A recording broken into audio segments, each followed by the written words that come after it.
안녕하세요. 내일의 나를 위한 건강한 피부 가이드 내일 피부의 피부과 전문의 김동주 원장입니다.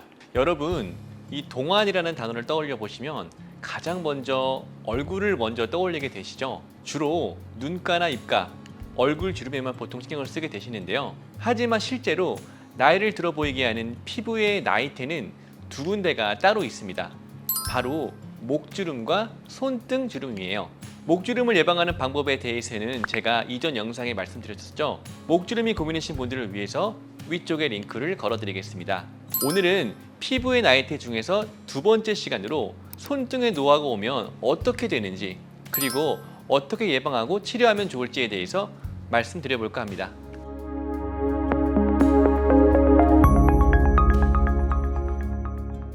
첫 번째로는 내인성 노화입니다. 우리가 나이가 들면서 자연스럽게 노화가 오죠. 그렇게 되면 얼굴은 볼륨이 빠지면서 주름이 생기고요. 이 탄력까지 떨어지는데요. 이 손도 마찬가지로 콜라겐과 엘라스틴이 줄어들면서 손등의 피부는 얇아지고 주름이 생기면서 손등이 마치 바람 빠진 풍선처럼 울퉁불퉁해질 수가 있습니다.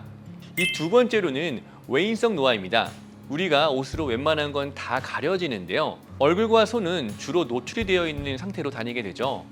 그렇게 되면 손이 자외선 노출이 많은 건 당연하고요. 또 쉽게 건조해지거나 마찰이 되면서 만성적인 염증 반응이 생기게 되고 결국 피부 장벽이 손상이 되게 됩니다. 그래서 이런 노화를 미리 예방하기 위해서 평소에 꾸준한 운동과 건강한 식습관으로 조절해 주시는 것이 굉장히 중요하고요. 이 얼굴과 같이 손의 이 보습도 꼼꼼하게 해주면 노화의 가속화를 줄일 수 있습니다. 하지만 이미 손등의 노화가 진행된 분들이시면 과연 어떻게 해야 될까요? 이 손등의 노화를 개선하기 위해서는 크게 세 가지 요소로 나누어서 각각을 치료하는 것이 중요합니다. 이 첫 번째로는 이 손등의 꺼진 볼륨과 떨어진 탄력입니다.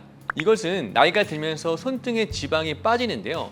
그 결과 손의 볼륨은 부족해지게 됩니다. 이 부족한 볼륨을 채우기 위해서는 히알루론산 필러 또는 콜라겐 부스터를 사용해 볼 수 있어요.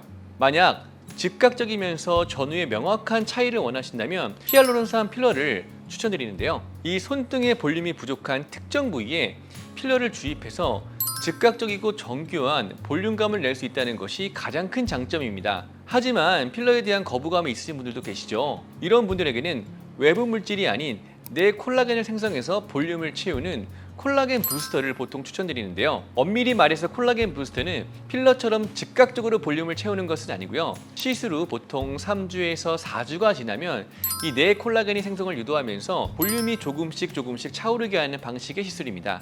아무래도 내 콜라겐으로 볼륨을 채우는 것이기 때문에 더 자연스러울 수밖에 없고요. 심각한 혈관 부작용도 없기 때문에 안전하면서도 장기 효과가 명확한 시술로 보시면 될 것 같습니다. 이 콜라겐 부스터의 종류로는 레디어스나 스컬트라, 주베륵 볼륨까지 있는데요. 손등의 볼륨과 탄력, 이 두 가지를 빠르게 개선하기 위해서는 레디어스로 시술하는 것을 추천드립니다.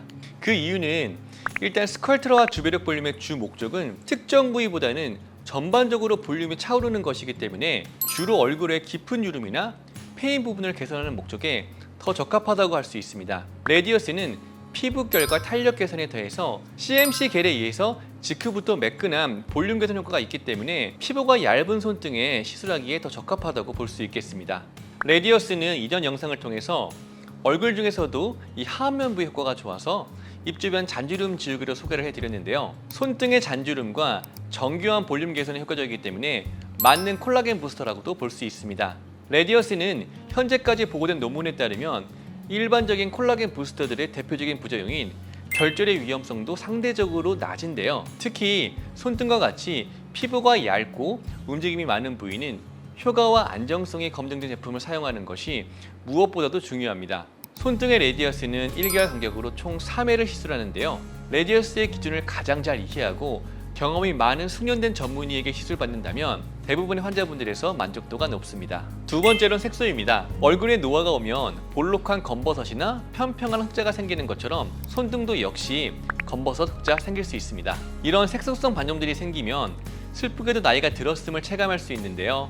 이 중에서 검버섯은 색소라기보다는 양성 종양으로 보시는 게 맞습니다. 그래서 이 검버섯은 색소 레이저로 치료하는 것이 아니라 점 빼는 것과 유사하게 어빔약을 레이저나 CO2 레이저를 사용해서 해당 병변을 깎아내는 방식으로 치료합니다. 흑자의 경우에는 깎아서 없애는 검버섯과 달리 여러 번 반복적으로 치료해서 색소가 서서히 흐려지는 방식으로 진행되어야 합니다.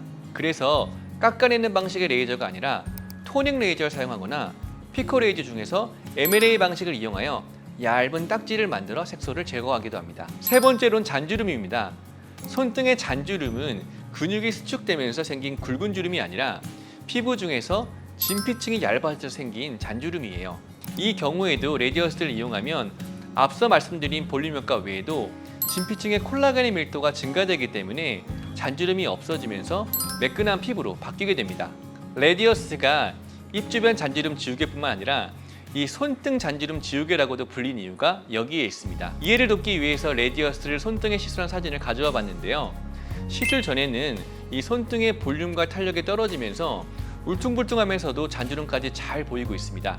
단 1회의 레디어스 시술만으로도 정말 10년 이상 어린 것처럼 손이 볼륨감도 채워지고 탄력과 잔주름까지 개선된 것을 확인할 수 있네요. 만약 내가 손등의 잔주름이 심하지 않는데 태생적으로 손에 살이 없어서 꺼진 볼륨만 채우길 원하신다면 스컬트라나 주베룩 볼륨을 사용해 볼 수도 있겠습니다. 반드시 시술 전에 전문의와 상담이 필요한 부분입니다.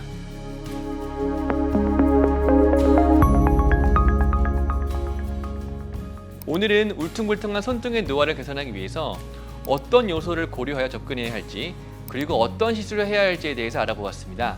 영상을 보시면서 궁금한 점 있으시면 댓글 남겨주시고요. 도움이 되셨다면 구독과 좋아요 부탁드릴게요. 지금까지 네일 피부의 피부과 전문의 김동주 원장이었습니다. 감사합니다.